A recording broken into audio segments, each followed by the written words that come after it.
kita bersama dengan Khairi, kita punya juga seorang sahabat yang baru di dalam industri ini dan juga merupakan seorang part time. Dia bekerja ataupun bertugas di sebuah hospital di negeri Kelantan. Jadi kita pada malam ni juga kita sesi sambang santai MG kita ni juga berkaitan dengan kita nak tanyalah pengalaman Khairi.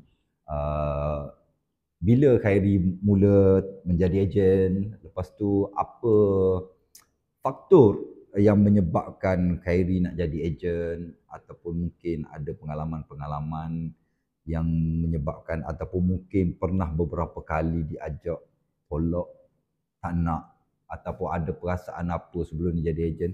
Jadi boleh Khairi kongsikan sikit lah dengan kita dekat Sembang Santai MG ni. Bagaimana Khairi boleh mula terjebak di dalam bisnes ataupun sebagai perunding takaful ni? Okey, terima kasih GM Khairul atas jemputan untuk malam ni.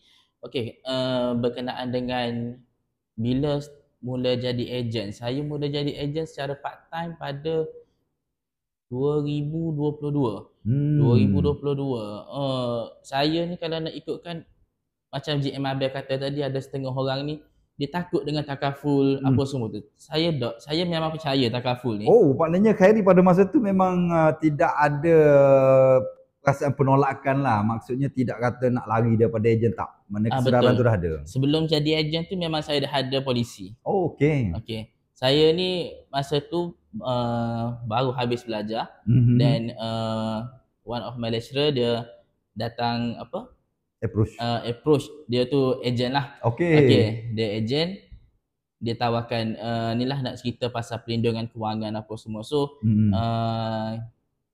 saya kata okey, so saya jumpa dengan dia. Okay, bila jumpa tu dia explain apa semua tu, saya pun tak tanya banyak sebab dah faham. Kita ada faham. Dia tak adalah faham sangat sebab kan bila kita duk baca, bila kita mula bekerja ni benda yang perlu kita benda kita kena buat lindungi kewangan kita dulu. Okey. So bila dia explain, saya tak faham sangat pun apa benda tu.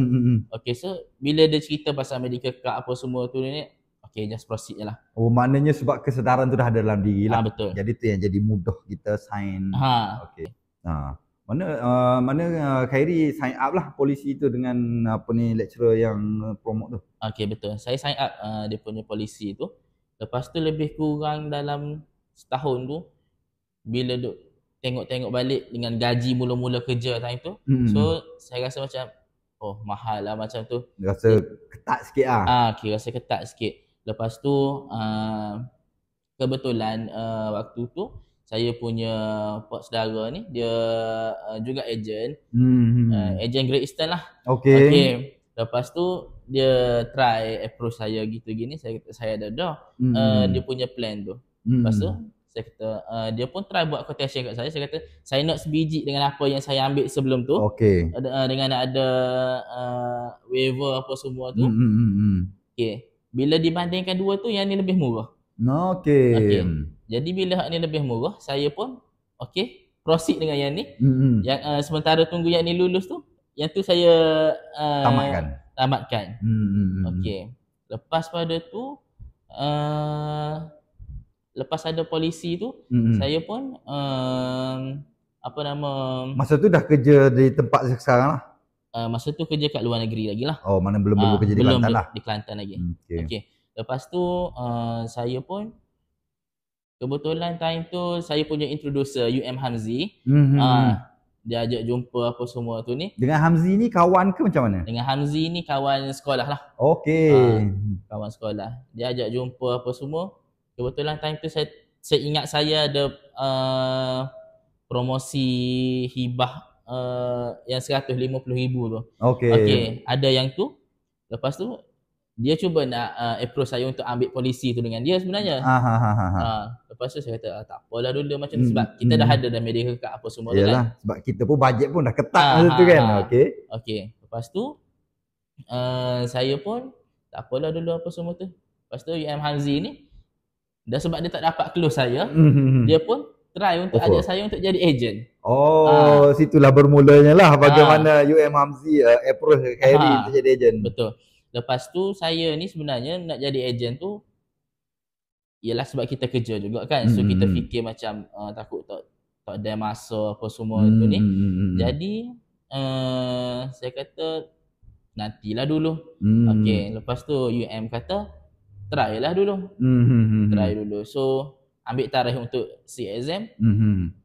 Saya pun sebenarnya tu masa tunya tak study pun pasalnya sebab kita macam tak ready lagi nak jadi ejen dan mengharapkan biar gagal lah.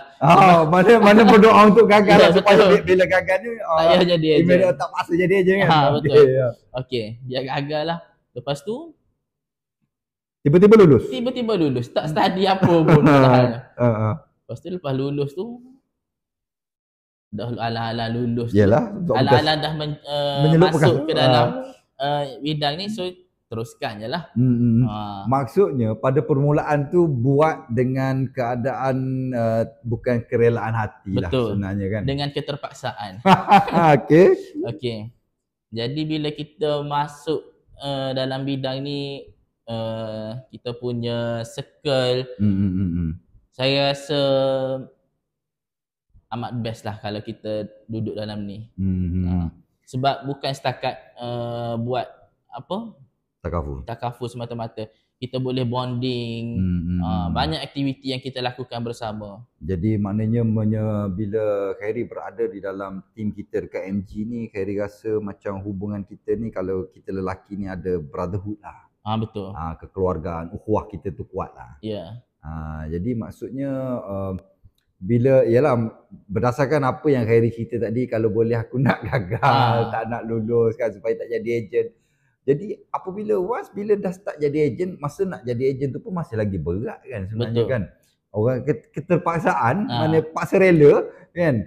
Jadi rasa lebih kurang berapa lama yang menyebabkan Khairi rasa timbul keseronokan tu selepas tu? Lebih kurang lah. Mana mula-mula tu memang rasa apalah, just for the sake lah, untuk jaga hati kawan kan. Betul. Lepas tu bila masuk ni, bila attend training yang kita buat apa semua tu, berapa lama daripada tarikh kontrak tu, berapa lama Khairi rasa keseronokan tu mula timbul? Keseronokan tu ambil masa. 6 bulan tu lebih lah. Sebab benda yang kita tak minat, tiba-tiba kita nak try buat. So agak susah lah sebenarnya. Betul. Tapi kalau kita tak try, kita tak tahu. Tapi ni alang-alang dah 3 tahun dah pun jadi ejen. Tanpa sedar kan. Walaupun dengan keterpaksaan.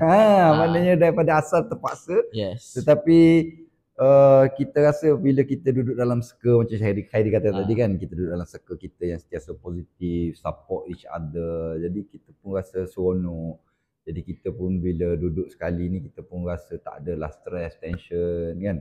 Jadi dalam sepanjang 3 tahun ni lah, apabila dah walaupun start sebagai orang kata dengan tanpa kerelaan, terpaksa, rasa tak best pada mulanya, lepas tu timbul keseronokan.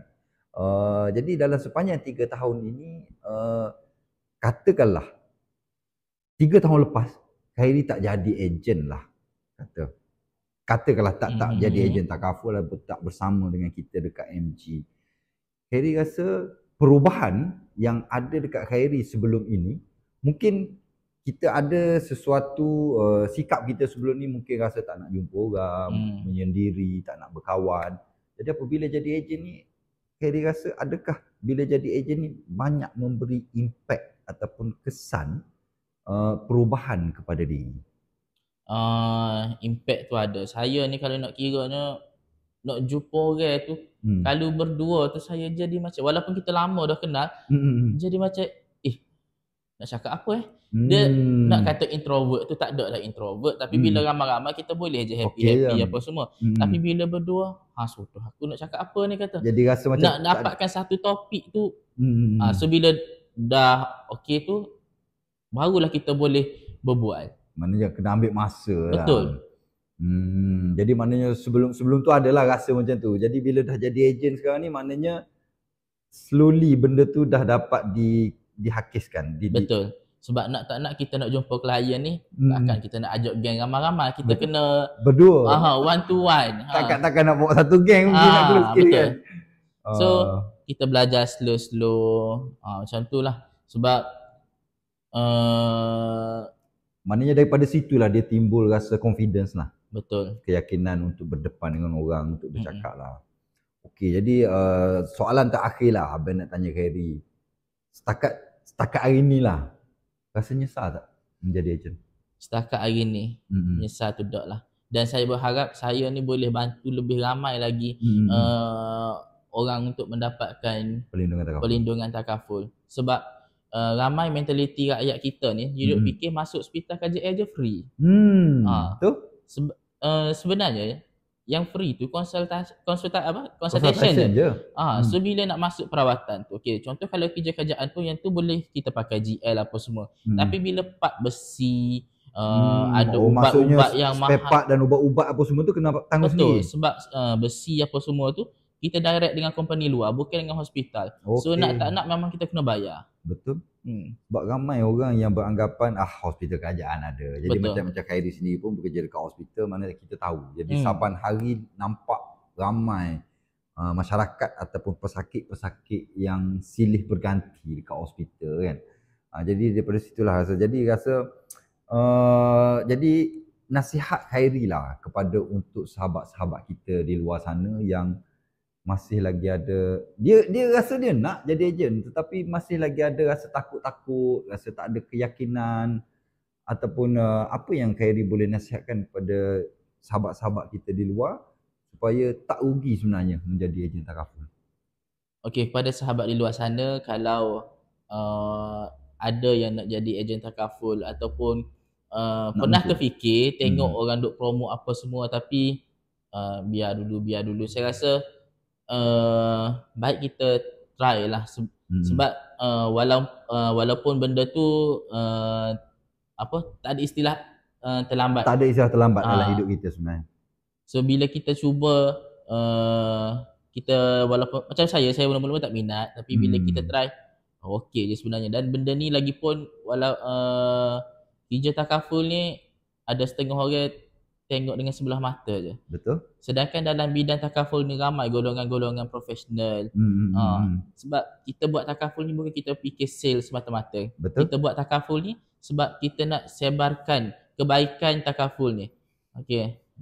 Dan nak membantu lebih ramai lagi orang di luar sana lah. Betul. Okey, jadi maknanya tak menyesal lah, tak rugilah jadi ejen takaful. Betul. Sebenarnya tak ada rugi apa-apa pun kan. Betul. Lagi banyak ilmu kita dapat adalah kan. Betul. Jadi pesan kita kepada sahabat kita di luar sana, jangan bertangguh. Benda molek, benda comel. Fast action, fast result untuk kita berjaya. Okey. Jadi terima kasih kepada Khairi untuk sesi berkongsi pada malam ini. Jadi semoga apa sembang santai kita pada hari ini ianya dapat membuahkan banyak input buat kita semua. Jadi semoga ianya bermanfaat. InsyaAllah kita jumpa lagi di next Sembang Santai MG. Assalamualaikum.